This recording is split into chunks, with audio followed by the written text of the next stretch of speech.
Hello ನಮಸ್ಕಾರ ಎಲ್ರಿಗೂ welcome to my channel. ಯಾರ್ಯಾರೆಲ್ಲ ನನ್ನ ಚಾನಲ್ ನೋಡ್ತಾ ಇದ್ದೀರಾ ಪ್ಲೀಸ್ ಸಬ್ಸ್ಕ್ರೈಬ್ ಮಾಡಿ.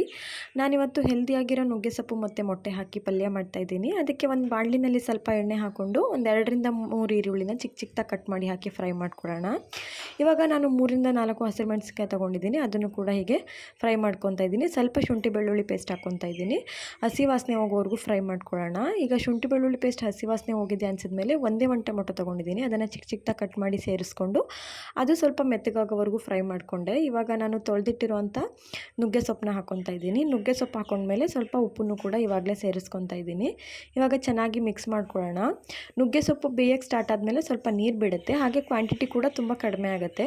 ನೀರೆಲ್ಲ ಡ್ರೈ ಆಗೋವರೆಗೂ ಅದಕ್ಕೆ ಏನೂ ಆ್ಯಡ್ ಮಾಡೋದು ಬೇಡ, ಚೆನ್ನಾಗಿ ನೀರು ಡ್ರೈ ಆಗಬೇಕು. ಇವಾಗ ನನಗೆ ಡ್ರೈ ಆಗಿದೆ ಅನ್ನಿಸ್ತಾ ಇದೆ. ಇವಾಗ ನಾನು ಅರಿಶಿನ ಹಾಕ್ತಾಯಿದ್ದೀನಿ. ಅರಿಶಿನ ಹಾಕಿ ಚೆನ್ನಾಗಿ ಮಿಕ್ಸ್ ಮಾಡಿಕೊಂಡು ಮಧ್ಯದಲ್ಲಿ ಸ್ವಲ್ಪ ಜಾಗ ಮಾಡಿಬಿಟ್ಟು 4 ಮೊಟ್ಟೆ ತೊಗೊಂಡಿದ್ದೆ ನಾನು, ಅದನ್ನು ಹಾಕ್ಕೊತಾ ಇದ್ದೀನಿ. ಒಂದು 30 ಸೆಕೆಂಡ್ ಹಾಗೆ ಬಿಟ್ಟು ಆಮೇಲೆ ಬೀಟ್ ಮಾಡಿ ಅದನ್ನು ಚೆನ್ನಾಗಿ ಸೊಪ್ಪಿನ ಜೊತೆಗೆ ಮಿಕ್ಸ್ ಮಾಡ್ಕೊಳ್ಳೋಣ. ಇವಾಗ ಸೊಪ್ಪಿನ ಜೊತೆಗೆ ಚೆನ್ನಾಗಿ ಮಿಕ್ಸ್ ಆಗ್ತಾಯಿದೆ. ಇವಾಗ ಎಲ್ಲ ಕಂಪ್ಲೀಟಾಗಿ ಸೊಪ್ಪಿನ ಜೊತೆಗೆ ಮಿಕ್ಸ್ ಆಗಿದೆ ಅಂತ ಅನಿಸ್ಬೇಕು. ಅದು ಸ್ವಲ್ಪ ಬೇಯಬೇಕು, ಸೊಪ್ಪು ಮತ್ತು ಮೊಟ್ಟೆ ಎರಡನ್ನೂ.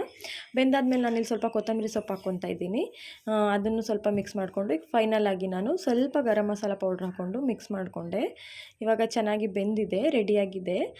ತುಂಬ ಚೆನ್ನಾಗಿರುತ್ತೆ. ಇದನ್ನು ನೀವು ಬೇಕಿದ್ರೆ ಊಟದ ಜೊತೆಗೆ ಸೈಡ್ ಡಿಶ್ ಆಗಿ ಯೂಸ್ ಮಾಡ್ಬೋದು, ಇಲ್ಲ ಚಪಾತಿ ಜೊತೆಗೂ ತುಂಬ ಚೆನ್ನಾಗಿರುತ್ತೆ. ಈ ನುಗ್ಗೆ ಸೊಪ್ಪು ಮೊಟ್ಟೆ ಎಲ್ಲ ಈಸಿಯಾಗಿ ಸಿಗುತ್ತೆ, ಯಾರು ಬೇಕಾದರೂ ಟ್ರೈ ಮಾಡ್ಬೋದು. ಎಲ್ಲರೂ ಒಂದ್ಸಲ ಟ್ರೈ ಮಾಡಿ, ನಿಜವಾಗ್ಲೂ ಚೆನ್ನಾಗಿರುತ್ತೆ. ಪ್ಲೀಸ್ ನನ್ನ ಚಾನಲ್ನ ಸಬ್ಸ್ಕ್ರೈಬ್ ಮಾಡಿ. Thank you so much.